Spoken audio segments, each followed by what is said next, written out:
ಯಾವ ಬಾಂಬು? ಏನ್ ಮಾತಾಡ್ತಾ ಇದ್ಯಾ? ಯಾವ ಬಾಂಬ್ಗಾಗ್ಲಿ ನನಗಾಗ್ಲಿ ಯಾವ ಸಂಬಂಧನೂ ಇಲ್ಲ. ಅನ್ನೆಸೆಸರಿಯಾಗಿ ನನ್ನನ್ನ ಬ್ಲೇಮ್ ಮಾಡಿದ್ರೆ ಚೆನ್ನಾಗಿರೋದಿಲ್ಲ. ಸಾಕು ನಿಲ್ಸೋ. ನೀನ್ ಹೇಳಿದನ್ನ ಕೇಳ್ಕೊಂಡು ಕೂತ್ಕೊಳ್ಳೋ ಟೈಮ್ ಮುಗೀತು. ಇದೇ ಕೊನೆ. ಇಷ್ಟು ದಿನ ನಿನ್ನನ್ನ ಸಹಿಸ್ಕೊಂಡೆ. ಇನ್ ಮುಂದೆ ನನ್ನ ಕೈಯಲ್ಲಿ ಆಗಲ್ಲ. ಅಲ್ಲ, ನನಗೇನು ಗೊತ್ತಿಲ್ಲ ಅಂತ ಅನ್ಕೊಂಡಿದ್ಯಾ ನೀನು? ನೀನ್ ಜೋಕರ್ ವೇಷ ಹಾಕೊಂಡು ಮನೆಗೆ ಬಂದಿದ್ದು ನನಗೆ ಗೊತ್ತು. ನೀನ್ ಎಂಥದೇ ವೇಷ ಹಾಕೊಂಡ್ರು ಈ ತಾಯಿ ಕಣ್ಣಿಂದ ತಪ್ಪಿಸ್ಕೊಳಕ್ಕಾಗಲ್ಲ. ನನ್ನ ಹತ್ರ ನೀನ್ ಸುಳ್ಳು ಹೇಳ್ತಾ ಇದ್ಯಾ? ಸುಳ್ಳು ಹೇಳಿ ನಮ್ಮ ಮನೆಗೆ ಬಂದಿದ್ಯಾ? ಜೋಕರ್ ವೇಷದಲ್ಲಿ ನಾನು ಬಂದಿದ್ದು ಸತ್ಯಾನೇ, ಆದ್ರೆ ಬಾಂಬ್ಗಾಗಿ ಮಾತಾಡ್ಬೇಡ ನೀನು. ನೀನ್ ಬಂದಿದ್ದು ಗೊತ್ತು, ಆ ಬಾಂಬನ್ನು ಅಲ್ಲಿ ಪ್ಲಾಂಟ್ ಮಾಡಿದ್ದು ನೀನೆಂತ ನನಗೆ ಗೊತ್ತು. ಬಾಂಬ್ ಆಕ್ಟಿವೇಟ್ ಆಗಿದ ತಕ್ಷಣ ಅಲ್ಲಿಂದ ಓಡ್ ಹೋಗ್ಬೇಕು ಅಂತ ತಾನೇ ನೀನ್ ಪ್ಲಾನ್ ಮಾಡಿದ್ದು. ಮಾಮ್, ನಾನು ಬಂದಿದ್ದು ಹೌದು ಸತ್ಯಾನೇ, ಇಲ್ಲ ಅಂತ ಹೇಳ್ತಾ ಇಲ್ಲ. ಆದ್ರೆ ಬಾಂಬ್ಗಾಗ್ಲಿ ನನಗಾಗ್ಲಿ ಯಾವ ಸಂಬಂಧನೂ ಇಲ್ಲ. ಮಾಡಿದೀನಿ ಹೌದು ಬೇಜಾನ್ ಕೆಲಸಗಳು, ಆದ್ರೆ ಇಂಥ ನೀಚ್ ಕೆಲಸಕ್ಕೆಲ್ಲ ನಾವು ಕೈ ಹಾಕಲ್ಲ. ಏ ಸುಮ್ಮನಿರೋ. ನೀನು ಏನೇನು ಮಾಡಿದ್ಯಾ, ಏನೇನು ಮಾಡ್ತಾ ಇದೆಯಾ ಎಲ್ಲ ಡೀಟೇಲ್ಸ್ ನನ್ನ ಹತ್ರ ಇದೆ. ಮಾವ ಅಂತ ಸ್ವಲ್ಪನೂ ಕನಿಕರ ತೋರಿಸ್ದೆ, ಸ್ವಲ್ಪ ದಿವಸ ನಾನು ಕೂಡ ಹಾಕಿ ಕಾಲಿಗೆ ಬಿದ್ದರೂ ಒಂದು ಹನಿ ನೀರು ಕೊಟ್ಟಿಲ್ಲ ನೀನು. ನಿನ್ನ ಮನುಷ್ಯರಲ್ಲ ನೀನು. ಇಷ್ಟೆಲ್ಲ ಮಾಡಿ ಮತ್ತು ನಮ್ಮನ್ನು ನಂಬಿಸಕ್ಕೆ ನೋಡ್ತೀಯಲ್ಲ, ನಿನಗೇನು ನೈತಿಕತೆ ಇದೆ? ಅಂದ್ರೆ ಏನೀಗ? ನಾನು ಮಾಡಿಲ್ಲ ಅಂತ ಹೇಳ್ತಾ ಇದ್ರು ಇಲ್ಲ ನೀನೇ ಮಾಡಿರೋ ಅಂತ ನನ್ನ ಮೇಲೆ ಯಾಕೆ ಕೂಬೇಕು ಕೂರಿಸ್ತಾ ಇದ್ದೀರಾ? ಏನ್ ನಿಮ್ಮ ಉದ್ದೇಶ? ಉದ್ದೇಶನ ನಿನ್ನ ತಡಿಬೇಕು ಅನ್ನೋದೇ ನನ್ನ ಉದ್ದೇಶ. ಪದೇ ಪದೇ ನಮ್ಮ ಮನೆಯವ್ರಿಗೆಲ್ಲ ನೀನೇ ತಾನೇ ಕಾಟ ಕೊಡ್ತಾ ಇರೋದು. ನಮ್ಮ ಮನೆ ನೆಮ್ಮದಿ ಹಾಳು ಮಾಡಿದ್ದು ನೀನೇ, ಇವತ್ತು ಬಾಂಬ್ ಪ್ಲಾಂಟ್ ಮಾಡಿದ್ದು ನೀನೇ. ನಿನ್ನನ್ನು ಬಿಟ್ರೆ ಬೇರೆ ಯಾರ ಕಡೆನೂ ಬೆರಳು ತೋರ್ಸಕ್ಕಾಗಲ್ಲ. ಮಾಮ್, ನೀನೇನ್ ಮಾತಾಡ್ತಾ ಇದೆಯೋ ಅರಿವಿದ್ಯಾ ನಿನಗೆ? ಈ ಜೇಡಿ ಯಾರಿಗೋ ಹೆದ್ರೋ ಮಗನೇ ಅಲ್ಲ. ನನಗೇನಾದ್ರೂ ಹೆಚ್ಚು ಕಮ್ಮಿ ಮಾಡೋದಕ್ಕೆ ನೋಡಿದ್ರೆ ನಾನು ಯಾರನ್ನು ಸುಮ್ಮನೆ ಬಿಡೋದಿಲ್ಲ. ನನ್ನ ಎದುರುಗಡೆ ಯಾರು ನಿಂತಿದ್ದಾರೆ ಅಂತ ನಾನು ಲೆಕ್ಕ ಹಾಕೋದಿಲ್ಲ. ಒಂದ್ ವೇಳೆ ನೀನೇ ನಿಂತಿದ್ರು ಗೊತ್ತು ಕಣ, ನೀನೆಂತವನು ಅಂತ ನನಗೆ ಚೆನ್ನಾಗಿ ಗೊತ್ತು. ಅದಕ್ಕೆ ನಿನಗೆ ಸರಿಯಾದ ಬುದ್ಧಿ ಕಲಿಸೋ ಟೈಮ್ ಬಂದಿದೆ. ಎಷ್ಟು ದಿನ ತಾಯಿಯಾಗಿ ನಿನ್ನನ್ನು ಕಾಪಾಡೋದಕ್ಕೆ ನೋಡಿದೆ.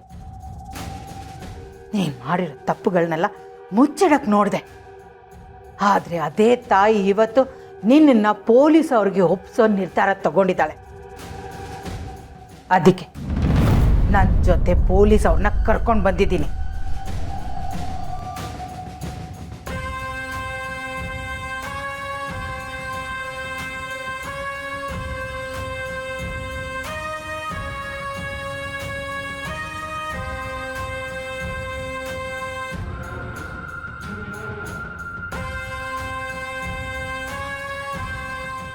ಅಲ್ಲಲ್ಲ ಜೇಡಿ ಬಿತ್ತಲ್ಲ ನಿನ್ನ ಕೈಗೆ ಬೇಡಿ. ಮಾಮ್, ತಪ್ಪು ಮಾಡ್ತಾ ಇದೆಯಾ ಮಾಮ್? ಮಾಡ್ದಿರೋ ತಪ್ಪಿಗೆ ನಾನು ಸುಮ್ಮನೆ ಅರೆಸ್ಟ್ ಮಾಡಿಸ್ಬೇಡ. ನೋಡಿ ಮಿಸ್ಟರ್ ಜಯದೇವ್, ನಿಮ್ಮ ಮೇಲೆ ನಮಗೆ ಕಂಪ್ಲೇಂಟ್ ಬಂದಿದೆ. ಅದೇನೇ ಇದ್ರು ಸ್ಟೇಷನಲ್ಲಿ ಮಾತಾಡೋಣ. ಸರ್, ನಾನು ಯಾವ ತಪ್ಪು ಮಾಡಿಲ್ಲ ಸರ್. ಸುಮ್ಮನೆ ನನ್ನ ಮೇಲೆ ಆರೋಪ ಹೊರಿಸ್ತಾ ಇದ್ದಾರೆ. ನೋಡಿ ಜಯದೇವ್, ನೀವೇನೇ ಹೇಳಂಗಿದ್ರು ಸ್ಟೇಷನ್ಗೆ ಬಂದು ಹೇಳಿ. ಮಾಮ್, ಇಲ್ದಿರೋ ಆರೋಪನ ನನ್ನ ಮೇಲೆ ಹಾಕಿ ನನ್ನ ಒಳಗಡೆ ಹಾಕಿಸ್ತಾ ಇದ್ಯಾ? ನಾನಂತೂ ಸುಮ್ಮನಿರೋ ಮಗ ಅಲ್ಲ, ಹೇಳ್ತಾ ಇದ್ದೀನಿ. ಇನ್ಸ್ಪೆಕ್ಟರ್, ಇವ್ನು ನಮ್ಮ ಮನೆಗೆ ಬಂದಿದ್ದ ಅಂತ ನಾನೇ ಸಾಕ್ಷಿ ಹೇಳ್ತೀನಿ. ಇವನು ಮತ್ತೆ ಹೊರಗೆ ಬಂದು ನಮ್ಮ ಮನೆಯವ್ರಿಗೆಲ್ಲ ತೊಂದರೆ ಕೊಡಬಾರ್ದು. ಮೊದಲು ಕರ್ಕೊಂಡೋಗಿ ಇವನನ್ನು ಒಳಗಡೆ ಹಾಕಿ, ಉಳಿದಿದ್ದು ಕಾನೂನು ನೋಡ್ಕೊಳತ್ತೆ. ಮಾಡ್ದಿರೋ ತಪ್ಪನ್ನ ನನ್ನ ತಲೆ ಮೇಲೆ ಹಾಕಿ ನನ್ನ ಒಳಗೆ ಹಾಕಿಸ್ತಾ ಇದೆಯಲ್ಲ. ಈಗೆಲ್ಲ ಮಾಡಿ ಜೇಡಿನ ತಡಿಬಹುದು ಅಂತ ಅನ್ಕೊಂಡಿದ್ರೆ ಅದು ನಿನ್ನ ಮೂರ್ಖತನ ಮಾಮ್. ಬರ್ದಿಟ್ಕೋ, ನಾನು ಹೊರಗಡೆ ಬಂದೇ ಬರ್ತೀನಿ. ಬಂದ ಮೇಲೆ ಎಲ್ಲರ ಲೆಕ್ಕನ ಚುಕ್ತಾ ಮಾಡ್ತೀನಿ. ಹೋಗ, ಮೊದಲು ಹೊರಗೆ ಬಾ, ಉಳಿದಿದ್ದು ಆಮೇಲೆ ನೋಡ್ಕೊಳ್ಳೋಣ. See you soon.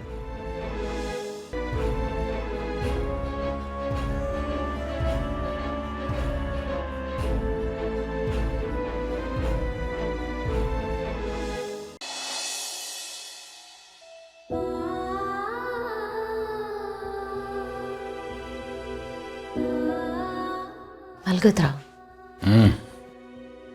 ಪಾಪ ಮಕ್ಕಳು ನೆನೆಸ್ಕೊಂಡ್ರೆ ಮನ್ಸಿಗೆ ಭಾಳ ಬೇಜಾರಾಗುತ್ತೆ, ನೋವಾಗುತ್ತೆ. ಸಿನಿಮಾಲ್ ನೋಡಿದ್ರೇ ಮಕ್ಕಳು ಹೆದರ್ಕೋತಾರೆ. ಇನ್ನು ನಿಜ ಜೀವನದಲ್ಲಿ ಹೀಗಾಗಿದೆ ಅಂದರೆ ನಾರ್ಮಲ್ ಆಗೋಕ್ಕೆ ಸ್ವಲ್ಪ ಟೈಮ್ ತಗೋತಾರೆ.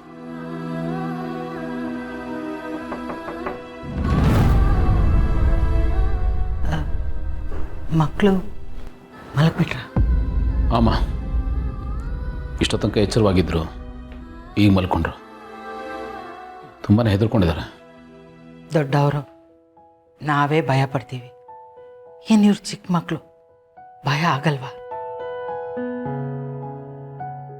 ಅದಕ್ಕೆ ನಾನೇ ನಿರ್ಧಾರ ಮಾಡಿ ಜೈನ ಒಳಗೆ ಹಾಕ್ಸಿದ್ದು. ಅವನಿರೋ ಜಾಗಕ್ಕೆ ನಾನೇ ಪೊಲೀಸ್ ಅವ್ರನ್ನ ಕರ್ಕೊಂಡು ಹೋಗಿ ಅವನನ್ನು ಪೊಲೀಸವ್ರಿಗೆ ಹ್ಯಾಂಡ್ ಓವರ್ ಮಾಡಿದ್ದೀನಿ. ಒಬ್ಬ ತಾಯಿಯಾಗಿ ನಾನು ಕಲ್ಸೋಕ್ಕಾಗದೇ ಇರೋ ಬುದ್ಧಿನ ಪೊಲೀಸ್ ಆದರೂ ಕಲಿಸ್ಲಿ ಅಂತ ನಾನೀಗ ಮಾಡಿದೆ. ಪ್ರೀತಿ ಕೊಟ್ಟೆ, ಫ್ರೀಡಮ್ ಕೊಟ್ಟೆ, ಅವನಿಗೇನೆಲ್ಲ ಬೇಕೋ ಅದೆಲ್ಲ ಕೊಟ್ಟೆ. ಆದರೆ ಅವನಿಗೆ ಮಾತ್ರ ಒಳ್ಳೆತನದ ಬೆಲೆನೇ ಅರ್ಥ ಆಗಿಲ್ಲ. ಈಗ ಕಾನೂನು ಹೇಳೋ ಪಾಠನಾದರೂ ಅವನಿಗೆ ಅರ್ಥ ಆಗಲಿ. ಗೌತಮ್, ಭೂಮಿಕಾ, ಇದ್ರ ಬಗ್ಗೆ ನೀವು ತಲೆ ಕೆಡಿಸ್ಕೋಬೇಡಿ, ನಾ ಎಲ್ಲ ನೋಡ್ಕೋತೀನಿ. ಅಮ್ಮ, ನೀವು ಮಾತಾಡಿದ್ರ ಅವನ ಜೊತೆ? ಏನು ಹೇಳ್ದ? ಮಾತಾಡಿದೆ, ಕೇಳಬೇಕಾದನ್ನೆಲ್ಲ ಕೇಳಿದೆ, ಬೈಯೋದನ್ನೆಲ್ಲ ಬೈದೆ. ನನ್ನ ಕೋಪ ಎಲ್ಲ ಹೊರಗೆ ಹಾಕ್ದೆ. ಆದರೆ ಏನೂ ಪ್ರಯೋಜನ ಇಲ್ಲ. ಅವನಿಗೆ ಹೆಂಡತಿ, ಮಕ್ಕಳು, ಅಣ್ಣ, ತಂಗಿ, ಅಮ್ಮ ಯಾರೂ ಜೊತೆಲಿಲ್ವಲ್ಲ. ಅದಕ್ಕೆ ಅವನಿಗೆ ಪ್ರೀತಿ, ವಾತ್ಸಲ್ಯ ಎಲ್ಲ ಮರ್ತೋಗ್ಬಿಟ್ಟಿದೆ. ಅವನ ಮೈಂಡ್ ಸೆಟ್ಗೆ ಅಮ್ಮ ಅನ್ನೋ ಪದಕ್ಕೂ ಬೆಲೆ ಇಲ್ಲಮ್ಮ. ಅವನ ಕಣ್ಣಿಗೆ ನಾವೆಲ್ಲರೂ ಶತ್ರುಗಳ ಥರ ಕಾಣಿಸ್ತಾ ಇದ್ದೀವಿ. ಅಮ್ಮ, ಇನ್ಮೇಲೆ ನೀವು ಹುಷಾರಾಗಿರಿ. ಹೊರಗಡೆ ಹೋಗ್ಬೇಕಾದ್ರೆ ಪಾರ್ಥನೋ ಮಾವನು ಕರ್ಕೊಂಡೋಗಿ.